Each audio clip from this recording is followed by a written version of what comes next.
Guys, ഇന്ന് ഞാനാണെങ്കിൽ അപ്പയുടെ കടയിൽ പോയി. കടയുടെ പേര് മർവ എന്നായിരുന്നേ. ആ കടയിൽ ചെന്ന് നമ്മൾ നേരത്തെ പോയിട്ടുണ്ടായിരുന്നു. ആ കടയിൽ ചെന്ന് നമ്മൾ അവിടെ സീറ്റിലിരുന്നു. അപ്പോൾ ഓർഡർ ചെയ്തത് എനിക്ക് പെറോട്ട ആയിരുന്നു. ഒരു പെറോട്ട എന്നായിരുന്നു പറഞ്ഞ. അപ്പം അമ്മ പറഞ്ഞു എക്സ്ട്രാ ഒരു പെറോട്ടയും കൂടെ വാങ്ങാൻ. അപ്പം എനിക്ക് 2 പെറോട്ട ആയി. അപ്പം അച്ഛന് 4 അപ്പം. അപ്പം എൻ്റെ അമ്മയ്ക്ക് പെരി പെരി ആയിരുന്നു അമ്മ ഓർഡർ ചെയ്ത. പെരി പെരി ചിക്കനും പിന്നെ അതിൽ കുറേ സ്പൈസി ആയിട്ടുള്ള മുളക് ഭയങ്കര കുറേ ഇട്ടിട്ടുണ്ടായിരുന്നു. അങ്ങനെ എൻ്റെതും അച്ഛൻ്റെതായിരുന്നു ഫസ്റ്റ് വന്നിരുന്നത്. ഫുഡ് അടിപൊളിയായിരുന്നു. ഞാൻ പെറോട്ട കഴിച്ച് കഴിഞ്ഞു. ഞാൻ പെരി പെരി കഴിച്ചു നോക്കി കേട്ടോ. പെരി പെരി കഴിച്ചതും എൻ്റെ കണ്ണൊക്കെ നീരി ആണ്. ഭയങ്കര എരി. അത് കഴിച്ചു നോക്കിയിട്ട് എനിക്ക് ഇഷ്ടപ്പെട്ടു. പക്ഷെ ഭയങ്കര എരി ആയതുകൊണ്ട് എനിക്ക് നമ്മളിപ്പം പറയൂലേ ഇതായിട്ട് പേടി ഉണ്ടായിരുന്നു. പേടിയല്ല, ഭയങ്കര എരിയായിരുന്നു. കാരണം നാക്കൊക്കെ നീറി. എന്നിട്ട് എനിക്ക് ഇഷ്ടപ്പെട്ടു. ഞാൻ കുറേ കഴിച്ചു. അങ്ങനെ കുറേ കഴിച്ച് എനിക്ക് അവസാനം മതിയായിട്ട് ഞാൻ പറഞ്ഞു എനിക്ക് മതി, ഒരു പീസും കൂടെ തരണം. അങ്ങനെ ഒരു പീസ് അമ്മ വെച്ചു പ്ലേറ്റിൽ. ഞാൻ അത് കഴിച്ചിട്ട് ഓടിപ്പോയി കൈയും കഴുകി വായൊക്കെ കൊപ്പിച്ച് അങ്ങനെ വന്നിരുന്നപ്പം ഞാൻ പറഞ്ഞു ഒരു ലൈം ഓർഡർ ചെയ്യുന്നു. അങ്ങനെ അച്ഛൻ തോന്നിയത് ലൈം ഓർഡർ ചെയ്തു. അങ്ങനെ ലൈമും കുടിച്ച് അപ്പോഴാണ് എനിക്ക് സമാധാനമായി. കാരണം എരിയൊക്കെ പോയി. അങ്ങനെ നമ്മുടെ യാത്രയൊക്കെ തീർന്ന് പിന്നെ വെളിയിൽ നിന്ന് കുറേ നേരം സംസാരിച്ചു.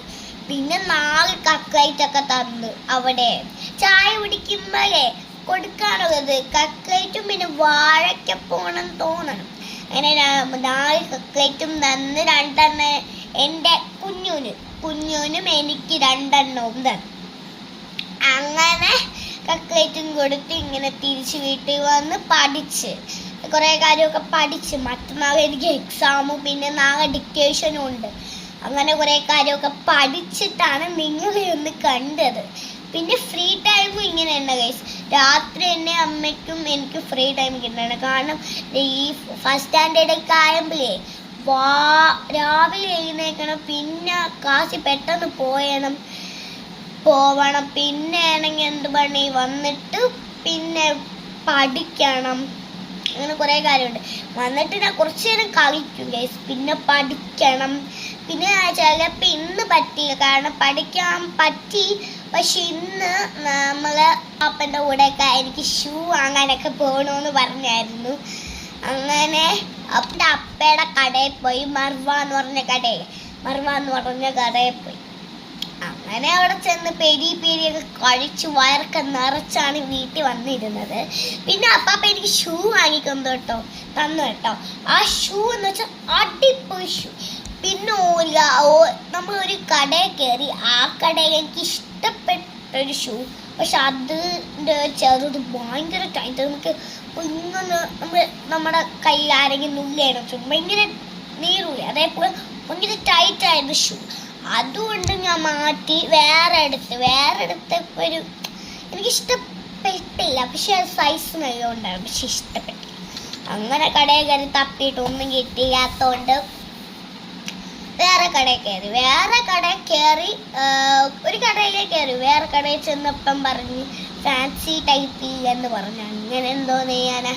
പിന്നെ അപ്പം പറഞ്ഞു ചായ കുടിക്കാം. ഇങ്ങനെ നമ്മളെല്ലാവരും കൂടെ ചെന്ന് ചായയൊക്കെ കുടിച്ച് വടയൊക്കെ തിന്ന് അങ്ങനെ നമ്മൾ ഒരു കടയിൽ കയറിയപ്പോൾ അവിടെയും പറഞ്ഞു ഫാൻസി ഷൂ. പക്ഷേ മറ്റേ നമ്മൾ ഇടൂലേ വലിച്ചൊക്കെ ഇടുന്നൊരു ടൈപ്പ് ഉണ്ടായിരുന്നേ. ആ ടൈപ്പ് കാണിച്ചപ്പോൾ എൻ്റെ രമ്യമ്മ പറഞ്ഞു അല്ല ഫാൻസി ഷൂ ഉണ്ടോ കുട്ടികളിന്? പക്ഷേ പറഞ്ഞു ഇല്ല എന്ന് പറഞ്ഞു. അങ്ങനെ പിന്നെ ഒന്നും ചെയ്യാൻ പറ്റിയില്ല. വേറൊരു കടയിൽ കയറിയപ്പോൾ ആ കടയിൽ ഫാൻസി ഷൂ ഉണ്ട്. പക്ഷേ വൈറ്റേ ഉള്ളൂ. പെട്ടെന്ന് അഴുക്കാവുമെന്നൊക്കെ അമ്മ പറഞ്ഞു. പിന്നെ ഇഷ്ടപ്പെടുന്നതൊക്കെ എടുക്കാൻ പറ്റുമോ? അങ്ങനെ പിന്നെ അത് തന്നെ എടുത്തു ഗൈസ്. പിന്നെ എൻ്റെ ചേച്ചിക്കും ആ സെയിം എന്നെ എടുത്തു. ചേച്ചി പറഞ്ഞ കുഴപ്പമില്ല, ഓക്കെ എന്നാ. ഞാൻ വിളിക്കുന്ന കുഞ്ഞു എന്നാണ് കേട്ടോ. അപ്പം മെനിഞ്ഞാന്ന് നമ്മൾ രാമചന്ദ്രയിൽ പോയായിരുന്നു. പക്ഷെ അപ്പൂന് ഷൂ വാങ്ങി കൊടുത്തു പക്ഷെ നമുക്കൊന്നും വാങ്ങി തന്നില്ല. അപ്പനെ എനിക്ക് കുഞ്ഞുവിന് പക്ഷെ അപ്പൂന് വാങ്ങിക്കൊടുത്തു. ഞാൻ കവറിലിരിക്കുന്ന കണ്ടപ്പോൾ അപ്പൂൻ്റെ അടുത്ത് ചോദിച്ചായിരുന്നു എന്താണ്. അപ്പു പറഞ്ഞു സ്പോർട്സ്. അപ്പം ഞാൻ നോക്കിയപ്പോൾ അമ്മ ചോദിച്ചപ്പോഴാണ് കാണിച്ചു കൊടുത്ത വലിയ ബിഗ് ഷൂസ് മോഡലൊക്കെ ഷൂ. അപ്പം അപ്പാപ്പൻ പറഞ്ഞായിരുന്നു ഷൂ വാങ്ങിത്തരാൻ. അപ്പം എനിക്ക് അറിഞ്ഞൂടെയെന്ന് അപ്പു വാങ്ങി വെച്ചിരിക്കുന്നത്. അപ്പു വാങ്ങി വെച്ചിരുന്നെങ്കിൽ ഞാൻ പറയുന്നില്ലേ, ഞാൻ അങ്ങനെ അമ്മയടുത്ത് ചോദിച്ചായിരുന്നു. അമ്മ പറഞ്ഞു വേണ്ട, ഷൂ വാങ്ങണ്ട, പുതിയ രീതിക്ക് ഇതാ അവിടെ വെച്ച് വാങ്ങിയില്ല ഗൈസ്. അങ്ങനെ വീട്ടിൽ വരണ വഴിക്ക് ഭയങ്കര ഞാനും കുഞ്ഞും കൂടെ ഭയങ്കര വഴി. അപ്പാപ്പ വാങ്ങിച്ചു തന്നില്ല കട്ടീസ് എന്നൊക്കെ പറഞ്ഞു. പിന്നെ അപ്പാപ്പൻ 3 കട കയറ്റി, പക്ഷേ ഒരു സ്ഥലത്തും കിട്ടിയില്ല ഗൈസ്. അങ്ങനെ പിന്നെ എന്തോന്ന് ചെയ്യാനാ, അങ്ങനെ കുറേ കടയിൽ കയറി, 3 കടയിൽ കയറി പക്ഷെ കിട്ടിയില്ല. അതുകൊണ്ട് നമ്മൾ നേരെ വീട്ടിലേക്ക് വന്നു.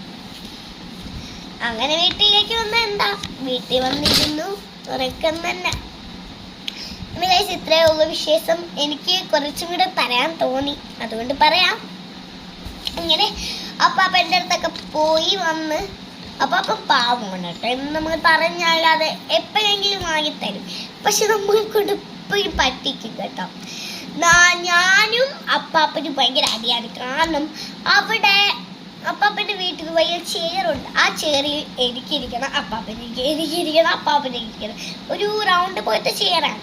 അങ്ങനെ അവിടേക്ക് ഇരുന്ന് മുട്ടായൊക്കെ കഴിച്ച് ഞാൻ ഇച്ചിയും ബർഗറോ അതെ വേറെന്തോ കഴിച്ചുകൊണ്ടിരിക്കും. അപ്പാപ്പ പറയും ഇത് തന്നെ നിനക്ക് പണി, നിനക്ക് വീട്ടിൽ ഇരുന്നൂടെ, അങ്ങനെയൊക്കെ ചോദിക്കും. പക്ഷെ എനിക്ക് അവിടെ വന്നാലൊരു വിഷയം എന്ന് വെച്ചാൽ കാറൊക്കെ പോണ കാണാൻ ഭയങ്കര ഹാവിങ് എ ഫൺ. അമ്മാവ ഇച്ചിയും തരും, മുട്ടായും തരും, എല്ലാം തരും. അതുകൊണ്ട് അപ്പ കടയിൽ പോയി രാമചന്ദ്രയിൽ പോയ കാര്യം പറഞ്ഞു. അങ്ങനെയൊക്കെ കൊള്ളായിരുന്നല്ലേ. അതുകൊണ്ട് നിങ്ങൾ ഉറപ്പായിട്ടും മർവ എന്ന് പറഞ്ഞ കടയിൽ വന്നിരിക്കണം. ഉറപ്പായിട്ടും വന്നിരിക്കണം. ആരെങ്കിലും വരണമെങ്കിലേ വേണമെന്നില്ല, പെരിനെ കഴിച്ച് ടേസ്റ്റ് ആയിരുന്നു. നിങ്ങളും കൂടെ വാങ്ങി നോക്കണം കേട്ടോ. നിങ്ങൾ ഇനി ഇത് കഴിക്കാൻ ഞാൻ ഇവിടെ വരും. എൻ്റെ അമ്മ പറഞ്ഞ കാര്യം എന്ന് വെച്ചാൽ ഇനി തൊട്ട് ഈ കഴിക്കണമെങ്കിൽ പെരി കഴിക്കണമെങ്കിൽ ഞാൻ ഇവിടെ പോവില്ല, ജിലേബിയ ഒരു കടയിൽ, ആ കടയിൽ പോവില്ല, ഈ കട മർമ്മ എന്ന് പറഞ്ഞ കടയിൽ വരും. പക്ഷെ അടിപൊളി ടേസ്റ്റ്, എരിയുണ്ട്, പിന്നെ നല്ല ടേസ്റ്റ്. കടയിൽ പോയിരിക്കണം. Bye guys, see you later.